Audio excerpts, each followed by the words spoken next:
Hannibal at Ayers Pottery. We're learning how to make these beautiful pots that you see in the stores. Maybe you have some in your home. We're going to learn a little bit about how they're made coming up next. Cool. Look who's here. Lindsey Boetsch. There she is. The last we saw her, she was there with a lump of clay and a potter's wheel. So yeah, she is actually out at Ayers Pottery this morning in Hannibal. How's it going out there, Lindsey? It's going really good. We're starting here. This is Steve Ayers. He's the owner of Ayers Pottery. And what is it that you're going to be making here today? We're going to make you a pasta bowl. A pasta bowl? Ooh, pasta bowl. Which is it's the perfect Christmas gift for dressing, for macaroni and cheese, for baked beans, pasta. You can serve in it. Jambalaya, rice dishes, anything that's layered.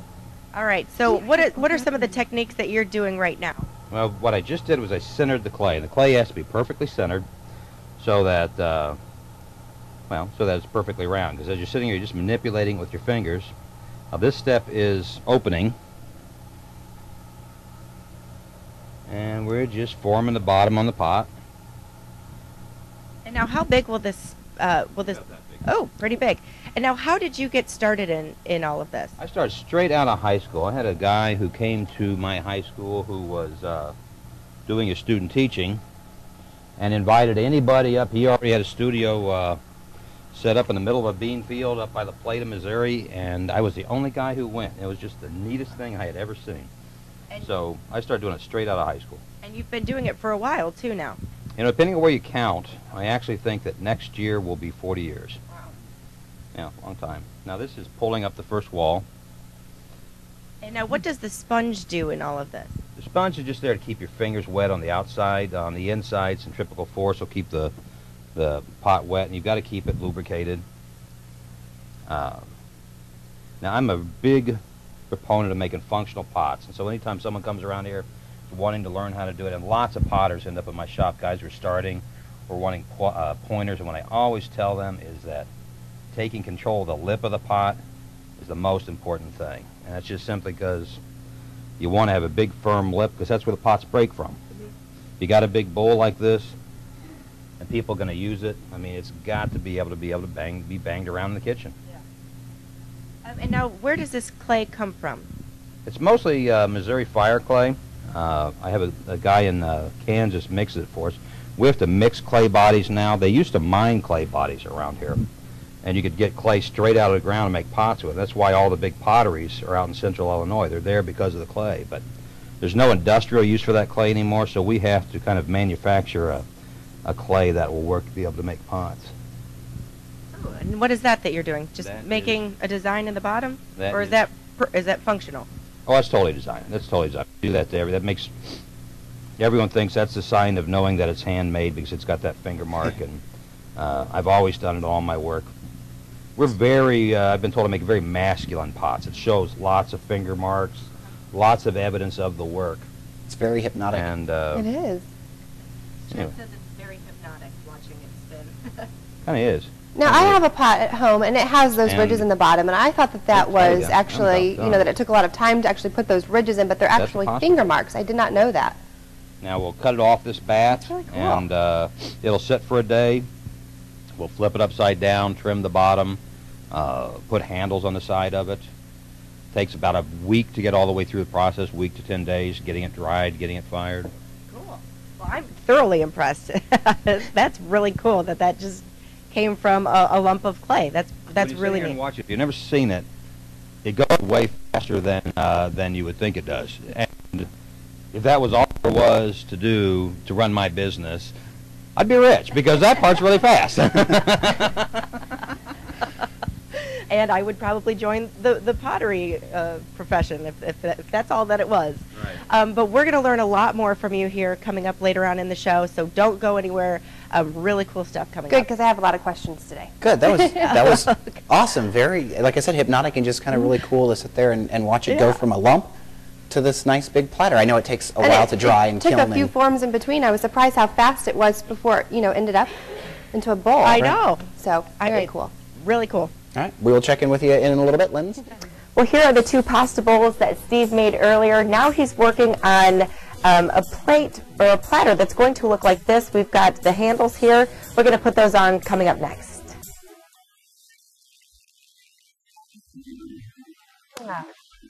So live look at Fifth Avenue, New York. Of course, New York was the setting for the movie Ghost, a very famous scene in the movie Ghost.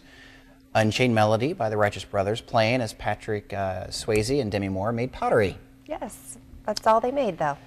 Yeah, that's all that was made was pottery. Lindsey Boetsch is at Ayers Pottery this morning, and she's there making pottery, right? Right? You know, I know that song, but I've never seen the movie. How can you not have seen? Okay, I've not seen the movie. I've seen the movie once. Parts of the movie. But that scene is so iconic. You know, all professions get somebody, you know, some famous actor to portray them. All right.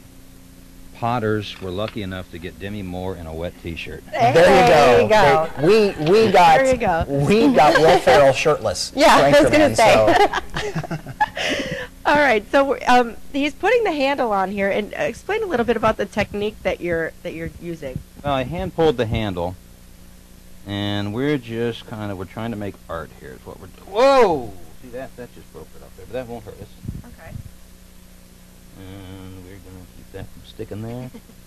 And this is what it's going to look like afterwards. It's kind of like a ribbony look, which looks really cool. Okay. You ready for this? Yes, I'm ready. All right.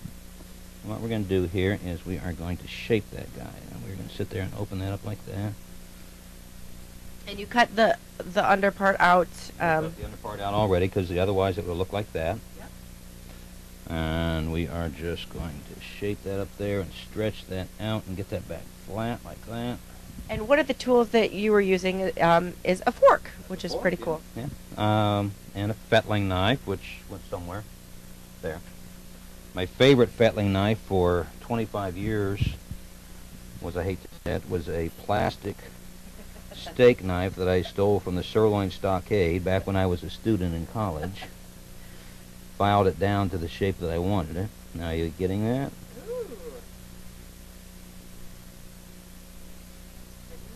Mm-hmm. And you're traveling to you travel a lot with this job. We travel a lot, and as soon as, this is going to be a long day. We're here with you, and at noon I'm going to make a 12-hour drive out to Gaithersburg, Maryland, and we're going to be in the nation's capital this weekend doing an art festival. And you do that a lot. You bring a lot of pottery with you. We travel all over the country. I was, earlier in the month, I was in Ocean Springs, Mississippi, but we travel north. Winter months we go to Florida. Which is a shame. Awful to have to spend the winter in Florida. You have to spend the weeks just sitting around killing time waiting so that you can go back to work on the weekend, and it is such a trial for me. And now what are you going to do with the other side there? I'm going to take this other platter, this other handle, and I'm going to goop that up right there, and we're going to do the same thing. And now that's just clay and water? That's just clay and water. Using the fork again. Using the fork. And all these little goop cups here are all labeled by everybody who works here because they guard their goop cups from me. Because they all put on hundreds of handles on bread bakers, soup mugs, coffee mugs. We're going to cut that guy down just a touch.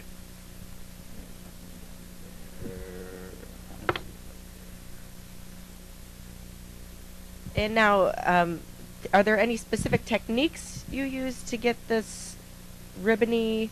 Well, it's called pulling the handle, and you know it's the same technique.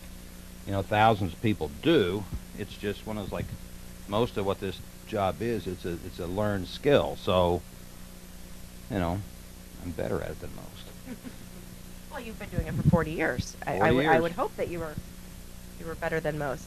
Well, and I was very lucky. When I first learned it, I learned it from a guy who was very much a craftsman himself.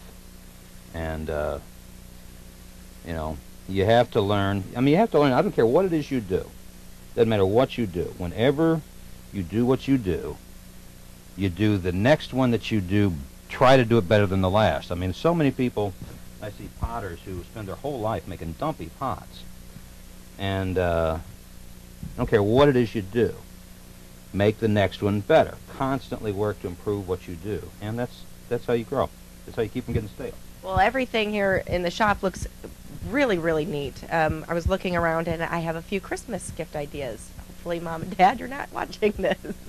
Otherwise, I ruined Christmas for you. But these plates are really, really cool, and we're gonna you're gonna finish up there, and we're gonna talk about the glazing a little bit later on in the show. We'll talk about that here coming up in a little bit. Can I ask a question? Yeah, I would Hannah like to know ask what a his most question. proud piece is. What is your if there's most one that proud sticks out. piece? If there's one that sticks out. Most proud piece that sticks out. You know, we asked that earlier, and there's not like really one piece that's a favorite piece. I really like the fact that people use the pottery. I mean, it's not by any stretch of imagination the most complex piece, but soup mugs, coffee mugs. You know, the fact that customers will come back, they've had a set of soup mugs for 12 years, and you know that and they come in and say, you know, we eat gumbo out of it, we eat chili out of it, and you know that they're using it over and over and over, and it's special to them. And that was when I first started doing this. That was the philosophy behind it. It was putting something special in everyday use and everyday. And you'll see my favorite story was a woman who came in and is like holding this coffee mug next to her. And she had had her own personal coffee mug for 15 years, and her teenage son had broken it. And she'd spent 2 years looking for the replacement. Now, it's just a coffee mug. But that was very, very special to her. Now, okay, I've never got a better compliment than that. Yeah, that's pretty neat. Wow. Pretty cool story. And a one-of-a-kind coffee mug. That's why she was probably so Yeah, upset she was very with it. I'm sure she had lots of memories through that coffee mug. All right. Well, we're back in the glazing section of the store, and this green that you see on there is actually going to be red. We're going to learn a little bit more about that and glaze pots coming up next. That's a live look in Hollywood. That is the Kodak Theater, where the big Twilight movie premiere is taking place here in the next day or two. Tina Turner has probably performed there once or twice, and that's where the American Idol finale usually is, and I know Proud Mary's been on that show a long time. Lots of turning going on in Hannibal. That's where Lindsey Boetsch has been this morning. She's been turning some pottery and stuff this morning, but now they're glazing things. Hey, Lindsey. Hey, guys, yes. The really neat thing is that this is not going to be what it looks like at all. This is not the color it's going to turn out. Once you put it completely. One thing I've really learned today is that there's a lot of chemistry involved with making pottery. It's, you know, there's a lot of sciences involved with the spinning of the clay, and especially in making the a lot of different things that you have to put in the glazes. Explain a little bit about the chemicals that go in the glaze. Mix all of our own glazes, so it's all just most of it's all just common materials, feldspar, calcium carbonate. We used to buy, when I first started, we would buy calcium carbonate from the mine up by Quincy, but the colorants are metal oxides. The firing, the atmosphere temperature, all makes a huge difference. Like this red glaze I get is very to get. Very few other potters have it. Mostly it's just because they lose control. They can't control the now this is really high tech here. I'm going to stand back a little. He's splattering, and that's actually red. It looks green. Red glaze that's going on there. And end up looking just like that. Yep. And over there's all pieces that are done in the process, ready to go.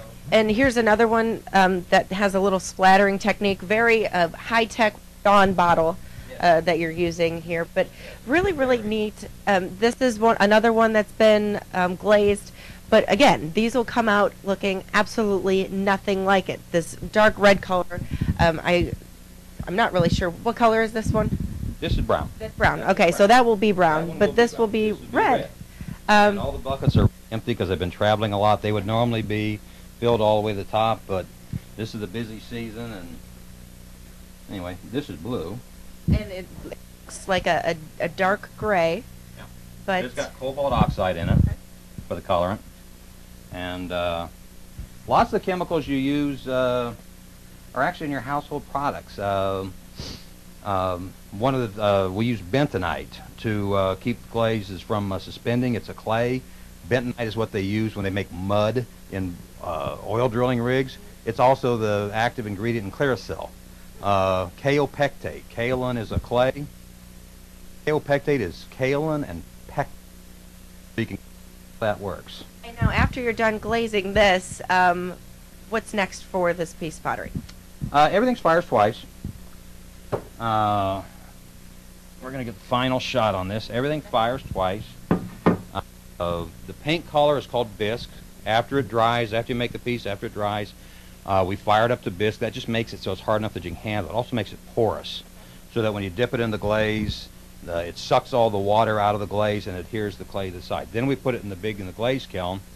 When we get this whole rack will fit in the kiln, more or less. Okay. Not most of it. And how long does it go in there for? It'll fire up, takes about 9.5 hours to fire up, and we're usually in it 20 hours after that. We'll fire on one day, turn around and unload it the next day. When we are really rolling, and I've got a big kiln, it's 80 cubic feet. When we are really rolling, we can put out 3 firings a week. We'll fire on Monday, unload, reload, fire Wednesday, unload, reload. Someone comes in, unloads on the weekend. We load it again Monday. Now, we don't do that very often because it's just dumb. Well, thank you very much for having us here this morning. Oh, one more thing. I want to know if he offers I'll classes. stand back. Yeah, I want to. Do you offer classes? Chad wants to know. No, we're going to start next. To start next fall, Next, probably in the summer. or summer, or fall. Bought the wheels. Whoop. Yep, I'll stand back. You, Well, that's you a- bought the wheels. A great activity if you're angry at someone. My daughter does that with finger paint. We are going to go down and I think start giving classes, both in throwing and in raku. Awesome. Well, thank you very much. This is kind of what it's going to turn out like. There's what we showed you earlier. Really, really neat stuff, and all handmade. So, learned a lot today. All right. And I hope you did too. We certainly did. And we're going to learn about the weather now in our bus stop forecast. Here's Tegan.